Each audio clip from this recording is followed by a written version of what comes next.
Hello, everybody, and thank you for tuning in to another one of our conversations here with the San Diego Sports Association. We're joined by Earl Edwards, the Director of Athletics at UC San Diego. He's going to give us some of the insight on what life has been like operating under a pandemic, as well as trying to transition into a different division in college sports, as well as, I'm sure, all sorts of things we are even not understanding or going on behind the scenes. So thank you very much for joining us, Earl. In one word, can you summarize the last three? No, I'm just kidding. What has it been like, though, trying to run? I'm sure your department has to be like 50 plus people. What has it been like running that from home? Well, to say it's interesting would be an understatement, but due to technology and Zoom, I'm pleased to say, considering the circumstances, we've been able to keep our staff working, planning. I think the biggest thing with all of our conversations and the increased communication has been the idea of patience and flexibility. But it's been interesting to say the least. But fortunately, with the Zoom, I still have contact with many of my staff, which is probably close to 200 people. Well, I certainly undershot that then with the over 50 marker. But what what maybe are changes that have actually? I mean, can I say anything has changed for the better? Do you feel like any innovation has come out of all this for athletic departments? No, there's no question about it. I'm one of these individuals. I always look for the positive out of whatever the challenges might be, and clearly this virtual world has shown us that we can do a lot of more things by distant learning or virtual, which is going to help us, whether it's recruiting, whether it's meetings, whether it's engaging with donors. There's a lot of things that have come out of this that, when you're so focused on the person to person, there's a lot of times where you can't get the people together that you want to. But now with this virtual, that we know that we can do that and we can do it more frequently. And then the other part I'll say is that there's been a lot more communication, and with a lot more communication, there's a better understanding of what everybody's doing. It's brought us closer together. I think there's a lot more bonding. And then the last, which I think is most important, is you don't realize how important it is to have these social interactive skills that we're all missing now, that you just take for granted. The laughs, the smiles, the excitement, all that stuff is gone now, but it's made us a lot closer in the long run. Well, I would be curious what amount of your day was actually spent sitting in your office versus kind of walking around the campus and just interacting with people, because that's most of what we're hearing is just the ability to pop in and out and say hi and do this and do that and address little things kind of as they come instead of having to do them over distance has been a big change. It's been a huge change, especially for someone like myself. I mean, traditionally, on a regular day, I might sit at my desk 2 hours a day. The rest of the time, I'm going around to other meetings or meeting individuals. So to have go from 2 hours a day to 5 or 6 or 7 has been a big switch on me. In fact, it's my gluteus muscles are very different from the way they were in the past. Hopefully you've got yourself a really nice chair that I you have a good, probably nice invested a little cushy bit, chair. a nice cushy chair.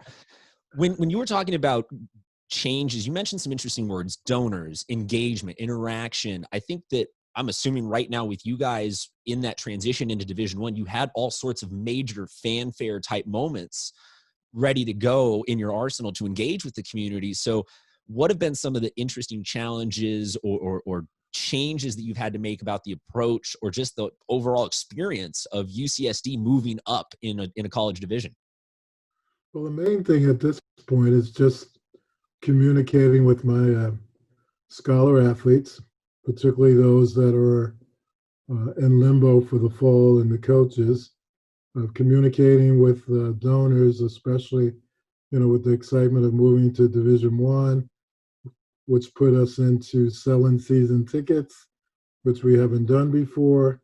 Now we're communicating with those individuals to update them as best we can as to whether they'll be allowed to watch us participate or if it's going to be a spectator list. So there's a lot of different things that we're dealing with. But the excitement is still very much there as far as moving to Division One, and the excitement is there with the Big West Conference, and from a national perspective, because we're all in the same boat. So it's not like we're being hampered because we just moved. It's just a matter of the circumstances. So the excitement is there. It's just going to be a matter of how we deliver our product in the future. Along the lines of what's been going on, it has been major cultural changes. I think everyone's been at home, and that has translated into a lot more engagement on all fronts, including social change. You actually assigned a really interesting reading to your entire staff a couple weeks ago. Would you mind kind of filling everybody in on what you did?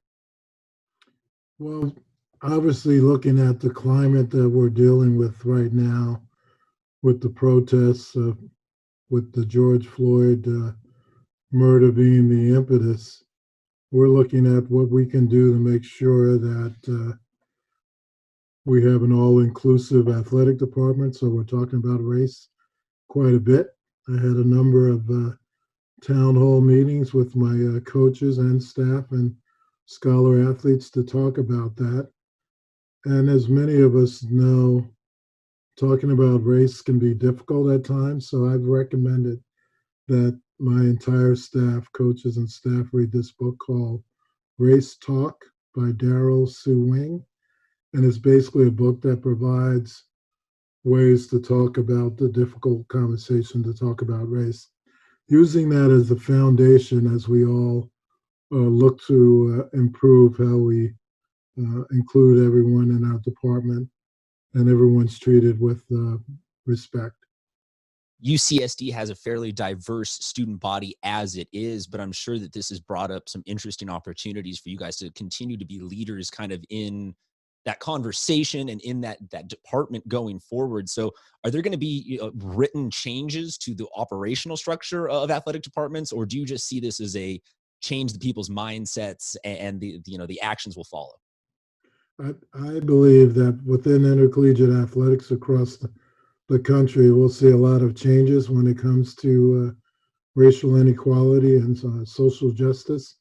In fact, I've met with a number of Black athletic directors over the last month or so to talk about things that we can do, along with others, to create change, real change on our campuses and society as a whole.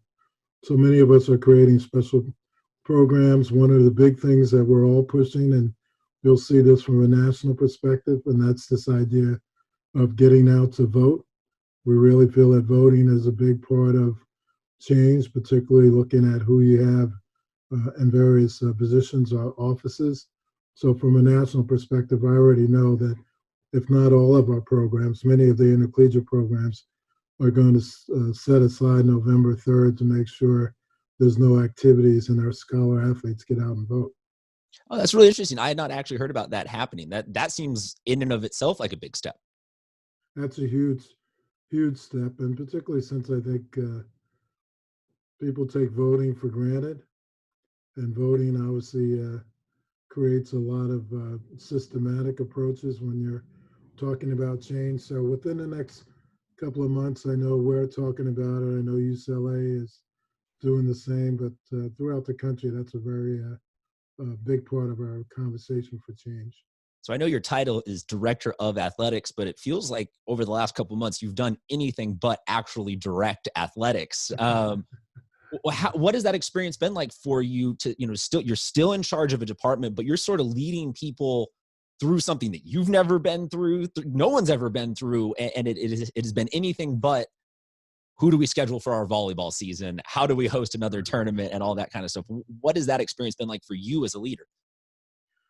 Well, it's been, one of the things I say often is that athletics is more than games and competition.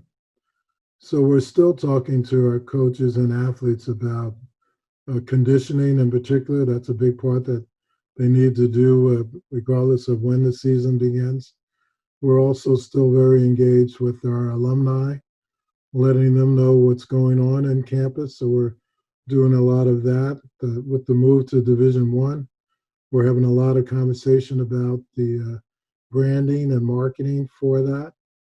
We within the Big West We're fortunate that we have a ESPN3 platform. We have a studio on our campus in our arena, which is going to allow us, when the time comes, to produce 160 contests. So we're still talking about those things. So there's a lot of things that we're dealing with that's outside of competition, but they're all things that are a big part of athletics: corporate partnerships, external relationships, the branding, the marketing, the athletic trainers. I mean, there's a lot of conversation that we're still engaged with.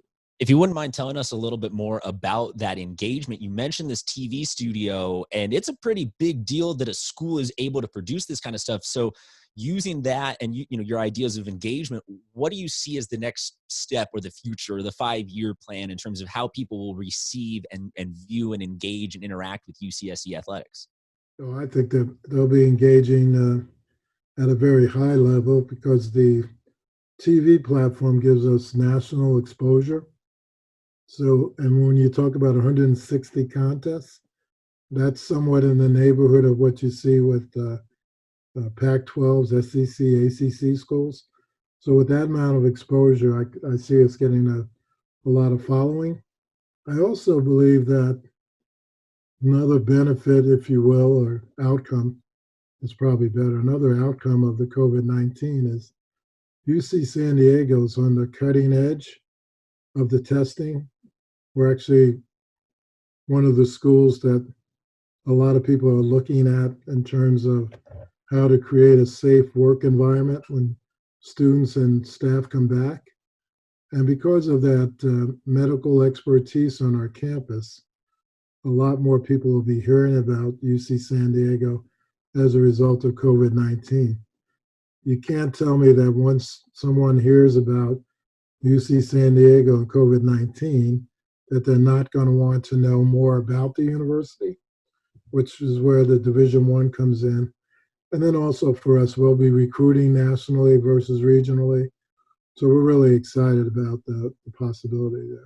Something tells me that as long as you just get kind of a photo from a little bit of an aerial perspective of campus where you can see the Pacific Ocean and you just write good education, D1 athletics, you guys might be the new Alabama,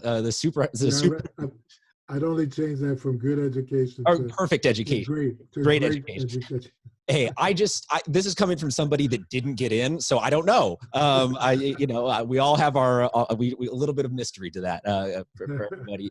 Earl, thank you so much for joining us and giving us a little bit of your time. I'm not going to put you on the spot and say, winter sports coming back, but at least give the people an insight as to where they can look for reliable and accurate information on the return of college athletics.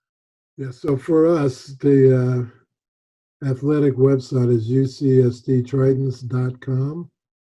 But also when you look at UC San Diego, they have a website that deals with the COVID-19. I'm sure they'll incorporate within that website as well when athletics will come back. Obviously, my hope is that it will come back soon, and I believe we'll have a much better feel for where we are sometime the end of this week or early next week. Just to prove how digitally dialed in this guy is, you can see in the bottom corner of his screen the entire interview has been the website and the handle for all the social media. Earl Edwards, thank you so much for granting us a little bit of your time and sharing some amazing insights. For anybody that wants any more information, make sure you hit up that website, ucsdtritons.com. Earl, thank you so much. You have a great day and you stay safe. And I hope that we get to see you wandering the halls of UCSD sometime soon. Thank you very much. And I really appreciate the San Diego Sports Association putting this on for our community. Thank you, Christian.